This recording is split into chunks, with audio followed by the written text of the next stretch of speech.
Trump ready to impose sanctions on Russia if NATO nations stop buying its oil. Donald Trump has said he is ready to impose sanctions on Moscow, but on the condition that all NATO allies agree to completely halt purchases of Russian oil and implement their own sanctions.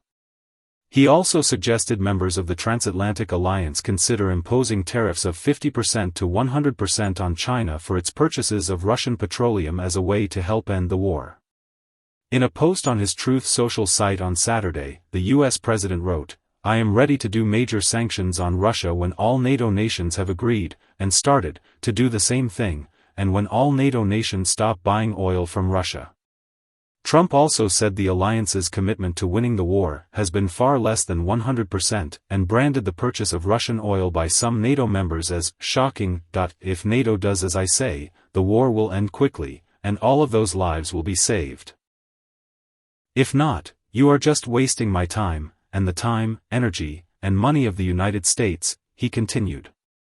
Turkey, a NATO member, is the third largest buyer of Russia's oil products, after China and India, according to the Center for Research on Energy and Clean Air.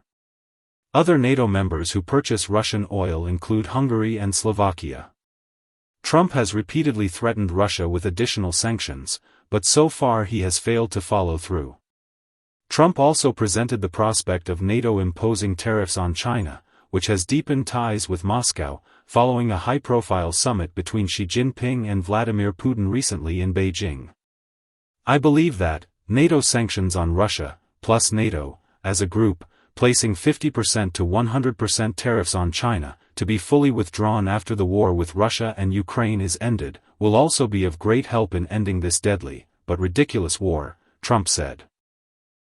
The U.S. president has already placed a 25% import tax on goods from India for its buying of Russian energy products, but has not yet placed additional tariffs on China for doing the same. Trump's post came as tensions mounted after multiple Russian drones flew into Poland on Wednesday, entering NATO airspace and marking a potential escalation of the war, prompting the alliance to announce a new mission to bolster its eastern flank.